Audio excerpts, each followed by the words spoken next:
Welcome to the You're Not Crazy podcast, hosted by Jessica Knight, a certified life coach who specializes in healing from narcissistic and emotional abuse. This podcast is intended to help you identify manipulative and abusive behavior, set boundaries with yourself and others, and heal the relationship with yourself so you can learn to love in a healthy way.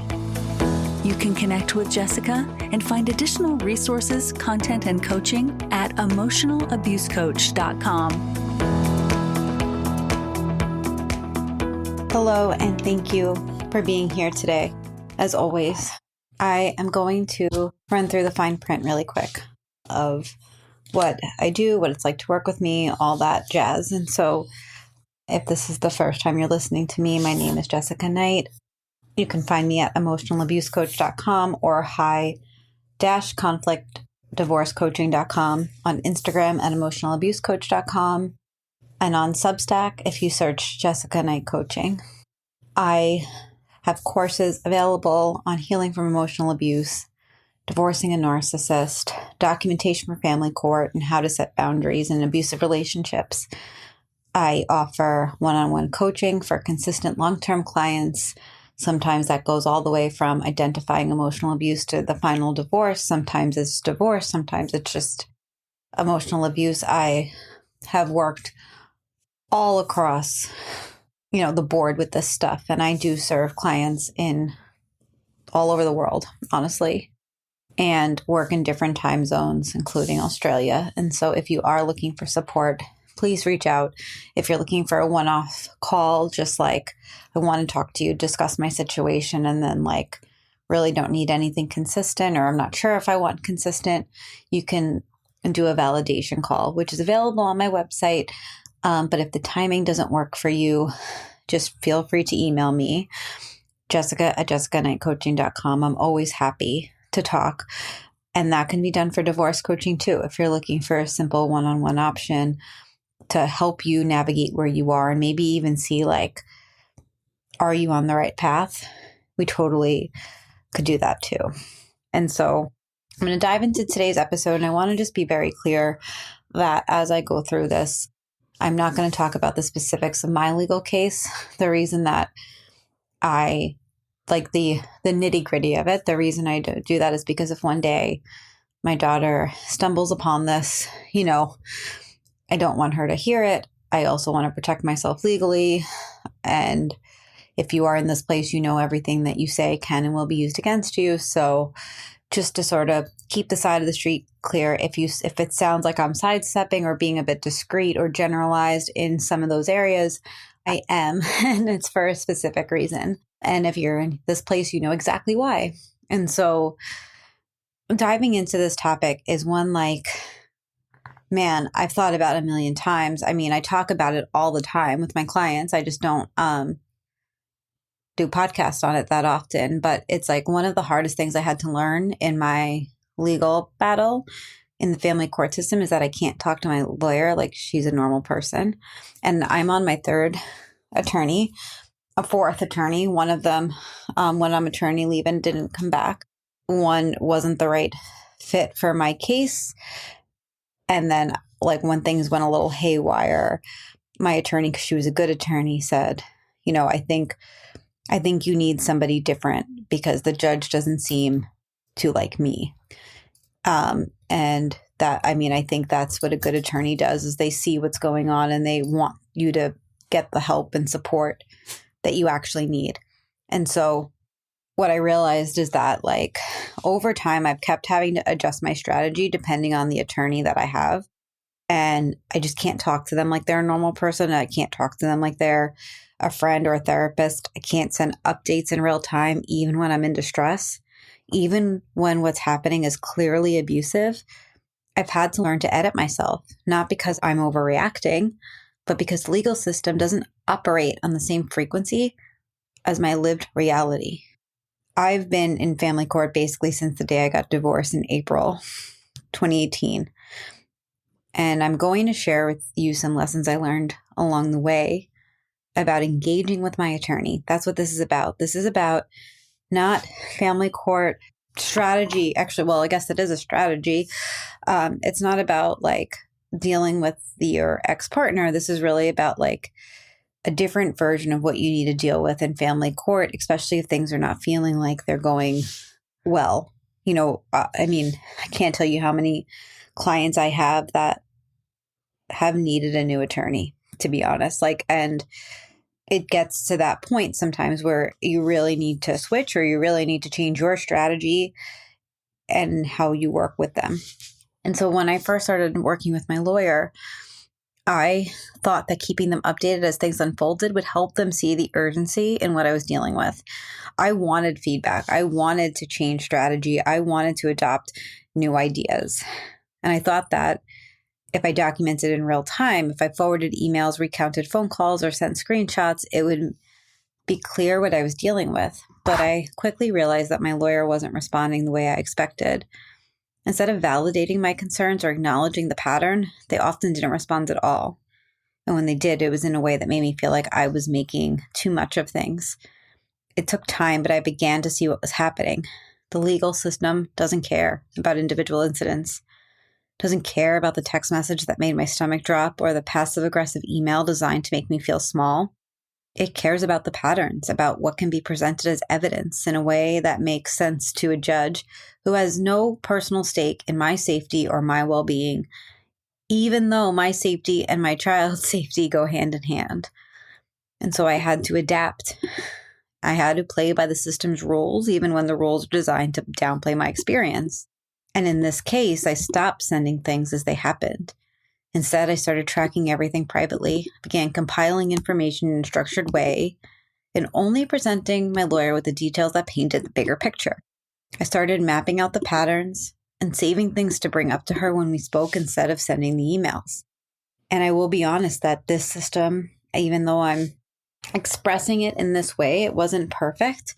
I still found myself in the position of sending them or sending her emails or updates as it came. And I was getting tired of the criticism of like, you over communicate. It's like, yeah, well, I have the case is active, right? So it's like, is there an over communication when things are happening in real time? It's hard to figure out like how to actually communicate with these people that also have other cases and caseloads and levels of urgency in other matters. The worst part about this strategy or my strategy change is honestly that it worked because it's like the same information that was once dismissed when I shared it in real time was suddenly taken seriously when formatted as a legal argument. And it brought up this idea in my head of like, there's like such a weird balancing act of document everything, but don't be too emotional. It's like the impossible game that we have to play. If you don't document every little thing, the system will ask, well, where's the evidence? But if you share everything, you risk being dismissed as emotional or overly reactive. You have to walk this impossible tightrope of tracking the abuse without making yourself seem like you're the problem. It is impossible.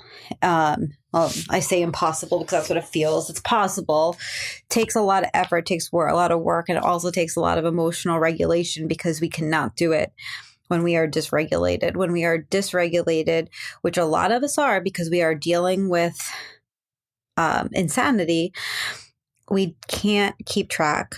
We can't. Documenting feels re-traumatizing. Feels like reliving everything and then having to put it in a way that the court understands it might even feel like we're downplaying our own experience. The thing is that abusers know this. They know that you are going to come off emotional because you care. You truly care so much. They rely on the fact that the legal system is numb to the everyday harassment, manipulation, and psychological warfare. They use it to their advantage. They know that unless they do something crazy, something that fits neatly into a legal definition of abuse, as in usually only physical abuse, they'll get away with it. And so in the family court system, this is what I help people a lot with in one-on-one coaching is we have to learn to play chess instead of checkers. We stop reacting in the moment and start building a case. We stop expecting our lawyers to see what we see and start presenting the information in a way they can't ignore. And so I'm going to share some strategies that help me get my lawyer to take it seriously. And if you're in this situation, here are some things, that may help, but really take everything and apply it to your case, because every case is totally, completely different. First thing is keep your own records. Your lawyer doesn't need to see every message, but you need to have them. Save text, emails, notes on interactions. If they ever ask for proof, you'll have it. Save it. But you don't have to send everything to them. Send them a pattern of what's been going on. Organize the information strategically. Instead of sending, look what he did now, messages, compile a timeline that shows the escalation. Lawyers take structured documents more seriously than scattered updates. Sometimes, we are in the moment and we kind of need to send the update. I mean, my daughter just recently went through this whole thing at school, and I had to send more kind of scattered updates because they were scattered updates, but it kind of was important that she was updated on what was going on.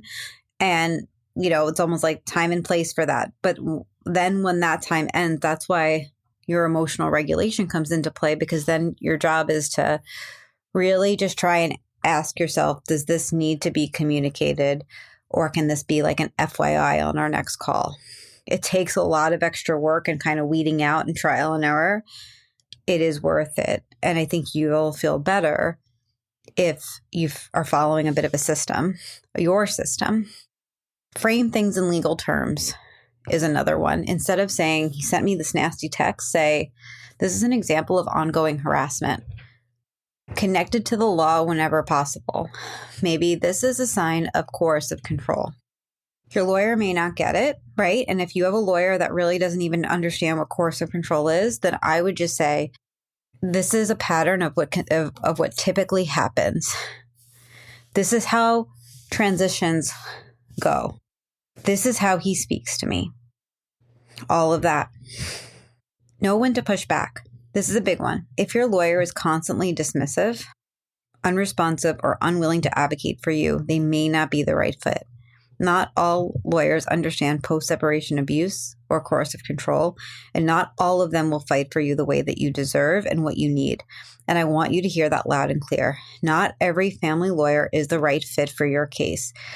If you have a family lawyer that is operating on fair and equal and co-parenting and, two sides to every story, that's not your person.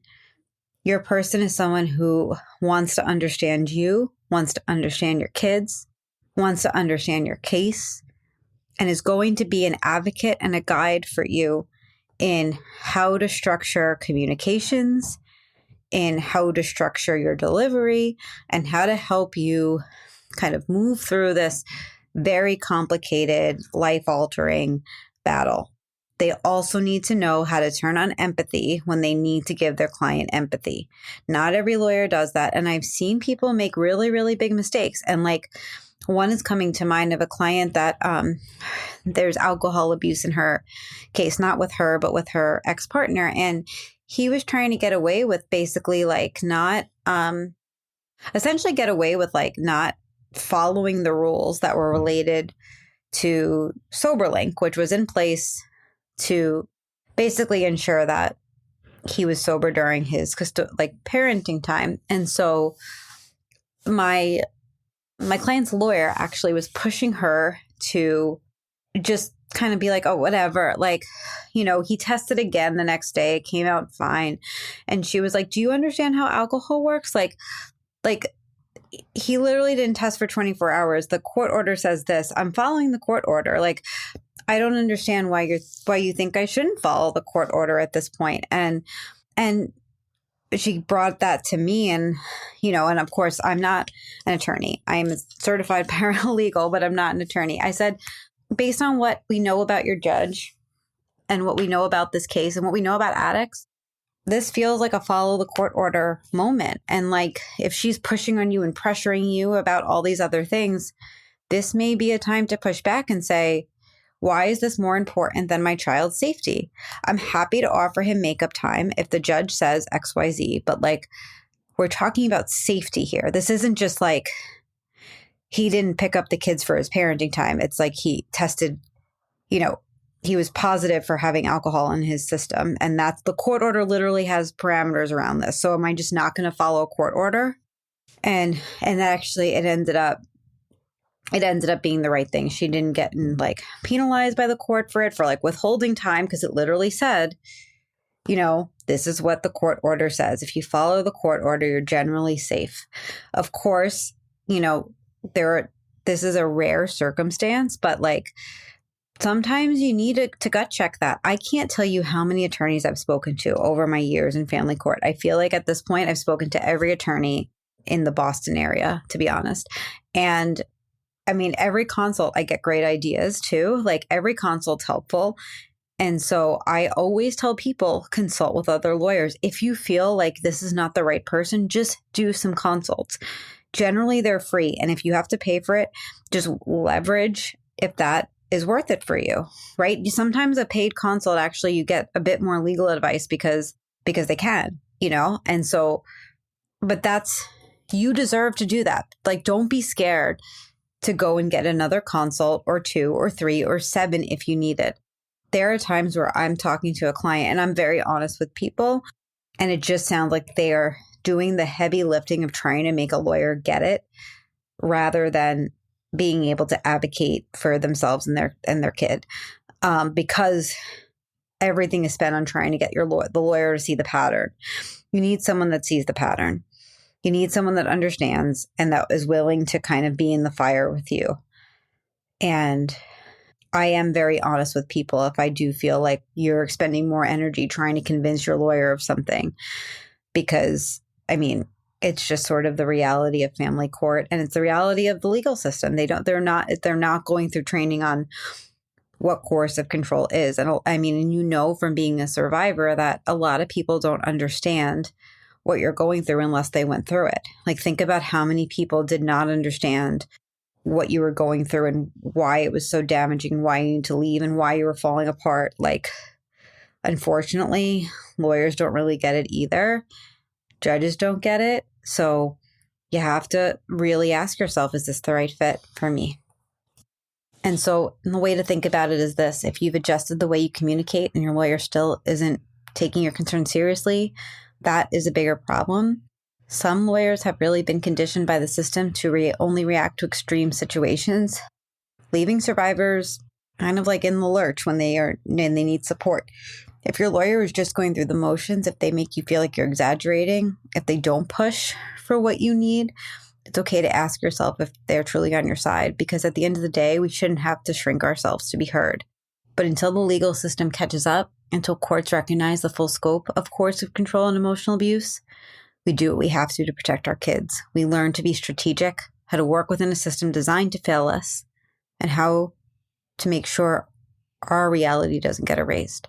It's not fair, and it may never be, but we can learn how to make it work for us.